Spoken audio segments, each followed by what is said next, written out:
Some promises are made as jokes, but when life turns the tables, the laughter fades. This is the story of how a confident CEO's teasing challenge to a humble black mechanic became the start of something neither of them could have predicted. It was a rainy Thursday morning in downtown Atlanta when Veronica Lane's luxury sports car rolled to a stop in the middle of a busy intersection. She was the youngest CEO in her company's history, known for her sharp business instincts and perfectly polished image. But in that moment, she was just a frustrated driver with a dead engine. Car horns blared as she tried to restart the car to no avail. She stepped out, designer heels clicking against the wet pavement, pulling out her phone to call for a tow truck. That's when she heard a calm voice.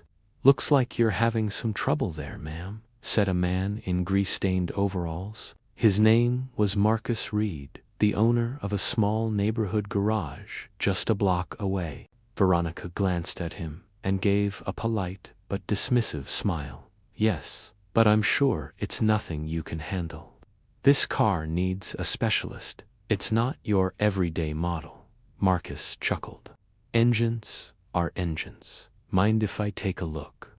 She hesitated, then, half joking, said, "Tell you what, if you can fix this thing right here on the street, I'll marry you." Marcus raised an eyebrow, but said nothing, just walked over and popped the hood. Rain drizzled down as Marcus examined the engine. He worked quickly, his hands moving with the practiced ease of someone who knew exactly what he was doing. Meanwhile, Veronica leaned against the car, scrolling on her phone, certain he'd soon admit defeat. But within minutes, she heard the engine roar back to life. Marcus closed the hood, wiped his hands on a rag, and grinned.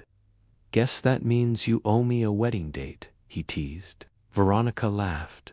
"I can't believe you actually fixed it. What did you do?" "Loose battery connection. Fancy car, simple problem," he replied. She was impressed, though she wouldn't admit it out loud. Instead, she thanked him and offered to pay. But Marcus shook his head. "No charge, just glad to help." Before leaving, she asked for his business card, just in case her specialist needed backup in the future. Over the next few months, Veronica found herself thinking about the mechanic more often than she expected. His confidence wasn't arrogant, it was genuine, and unlike the polished suit-wearing men she usually met at corporate events, Marcus seemed real. One day, her car broke down again, as dramatically this time, but enough to need repairs. Instead of calling her dealership, she drove straight to Marcus's garage. He greeted her with the same warm smile. "Well, if it isn't my favorite client and future bride." She rolled her eyes but couldn't help smiling back. While he worked on the car, they talked. She learned that Marcus had started his shop from scratch after serving in the military, using his savings and working long nights to build his business. He spoke about his mother, who had taught him that dignity came from hard work, and his younger sister, who was studying engineering because she wanted to build things like Marcus. Veronica found herself opening up to sharing the pressures of running a company, the loneliness of being at the top, and how her success often scared people away rather than attracting them. By the time the car was ready, the two had shared more in that hour than Veronica had with most of her so-called friends. A few weeks later, Veronica faced a personal crisis. A major investor pulled out of her company unexpectedly, leaving a massive funding gap. Rumors spread fast, and competitors were circling like vultures. She stayed late at the office, night after night, trying to find a solution. One evening, Marcus showed up at her building, holding 2 takeout boxes. "You didn't answer my texts," he said.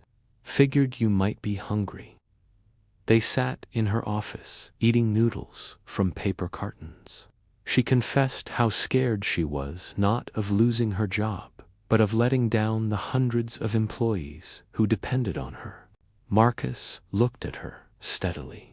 Veronica, you've faced bigger problems than this, and if anyone can fight their way out, it's you. But even fighters need someone in their corner. His words struck her deeper than she expected. Over the following weeks, Marcus became her quiet anchor, showing up with food, reminding her to rest, and telling her to ignore the noise and focus on the work.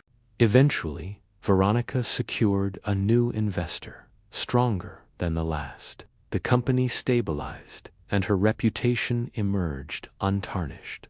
One crisp autumn evening, Veronica invited Marcus to a formal charity gala her company was hosting.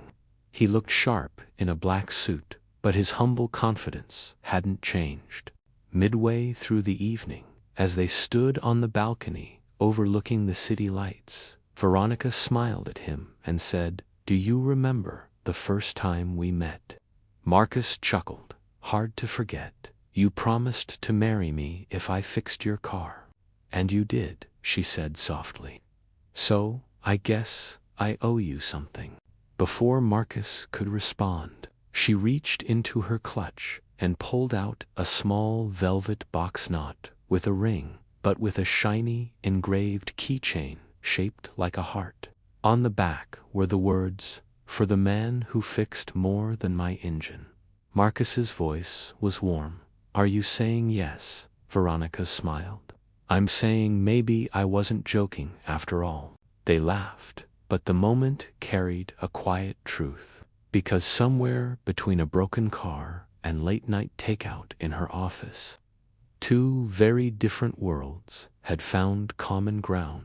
And for Veronica Lane, the most important deal she ever made wasn't signed in a boardroom. It was sealed with the sound of an engine and the heart of a humble mechanic who never saw her as anything but human. What are your thoughts on this story? Comment and subscribe, Lifelines.